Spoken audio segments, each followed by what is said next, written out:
유튜브나 방송에서 초등, 중등 때 실컷 놀다가 고등학교 가서 공부하고 명문대 갔어요 라고 하면, 그래, 우리 아이도 지금은 좀 놀고 나중에 공부하는 게 맞아 라면서 광려를 해요.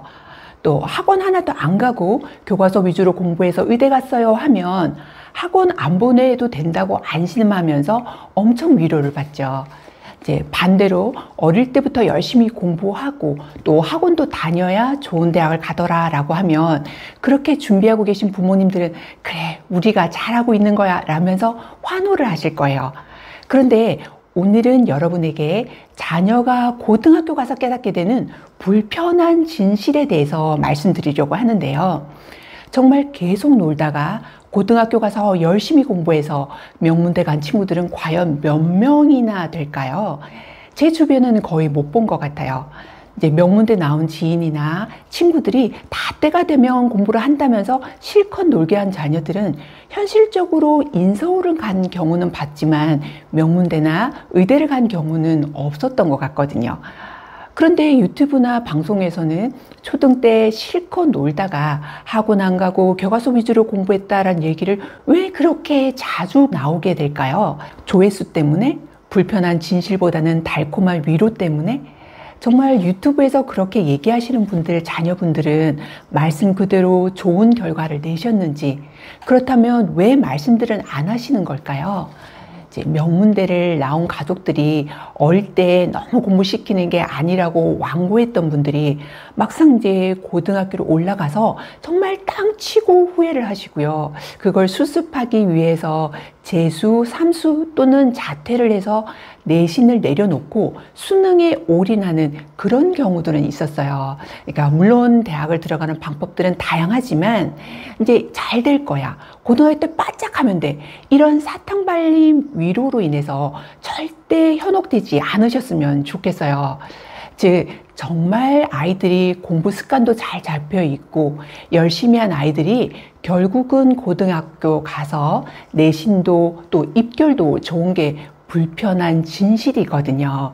물론 초등 때 엄청 빡세게 공부하지 않더라도요, 학습 습관이라도 잡아둔다던가 아이가 좋아하는 게 뭔지 찾아보고 하고 싶은 게 뭔지 같이 찾고 조금 느리더라도 점차적으로 학습을 늘려간다, 이럴 경우에는 정말 희망적이죠.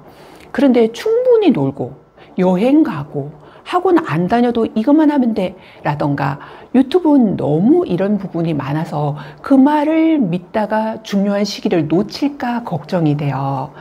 이제 왜냐하면 저도 처음에는 제가 아이를 가르치는 강사임에도 불구하고 주변에서 워낙 유초등부 때 뭐 공부를 시키는 게 아니야 라는 분위기가 많았거든요. 그래서 정말 공부를 시켜야 될지 고민 많이 했었어요. 그런데 이렇게 평범한 저나 아이가 공부라는 걸 준비하고 도전하지 않았다면 어떻게 됐을까 하는 생각이 들면서 아찔하거든요. 이제 본론을 말씀을 드리면, 부모님이 아무리 명문대를 나와도 또 똑똑하다 하시더라도 기본적으로 초등 때 좀 잘 쌓아놓고 중고등 때 정말 열심히 한 친구들이 명문대를 가는 거는 대부분 현실인 것 같아요. 여기에서 고등학교 올라가서 땅 치고 후회하지 않기 위해서는 적어도 두 가지만이라도 꼭 준비해 두셨으면 좋겠는데요. 바로 독서와 수학이죠. 이제 아이가 좋아하는 책을 통해서 수능에 점차적으로 어려워지고 있는 국어도 잡고, 또 그뿐만 아니라 다른 과목을 두루 아우를 수 있기 때문에 또 돈도 들지 않고 아이의 꿈도 그리고 사고도 넓힐 수 있기 때문에 전체적으로 성적을 끌어올리는 마중물 역할을 하는 데는 정말 큰 역할을 하는 것 같아요. 근데 이것보다 더 중요한 게 또 수학이죠. 수학은 정말 빼놓을 수가 없고 너무 중요한 과목인데요. 시간도 많이 걸리고 또 공부량도 정말 많죠. 그런데 여기에서 이제 주변에서 킬러 문항이 없어져서 뭐 쉬워졌어, 이렇게 액면 그대로 받아들이시는 분이 계신데요. 여기서 킬러 문항 대신에 신유형이나 또는 못 보던 문제들이 나오기 때문에 역시나 최상위권 학생들이 유리한 문제라는 걸 아시고요. 이런 유형을 잘 풀기 위해서는 대비를 하셔야 돼요. 근데 수학은 시간이 많이 걸리는 과목이기도 하고 너무 어려운 과목이라 잘못하다가는 수포자가 되는 경우가 있잖아요.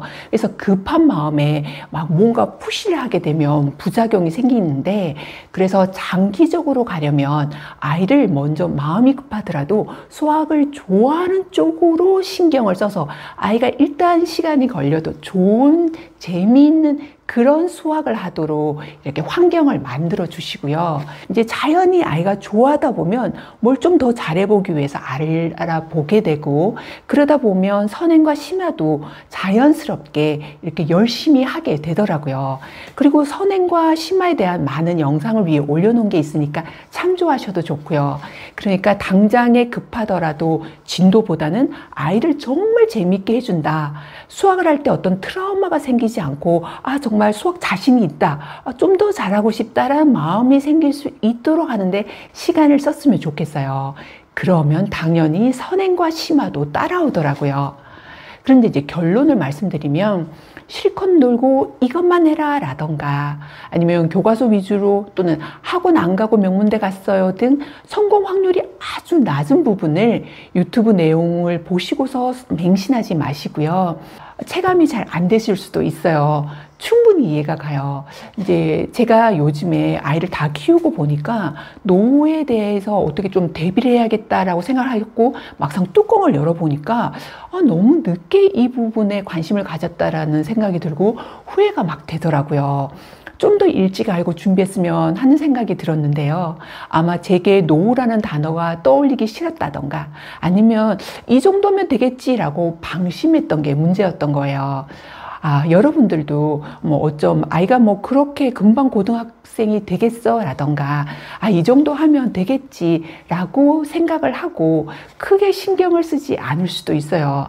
그런데 지금부터 대비를 잘 하신다면 고등학교 가서 무너질 일도 없고 또 후회할 일도 없거든요. 오늘은 자녀가 고등학교 가서 깨닫게 되는 불편한 진실에 대해서 얘기해 봤는데요. 다음에도 여러분에게 찐 정보로 찾아올게요. 다 같이 파이팅입니다.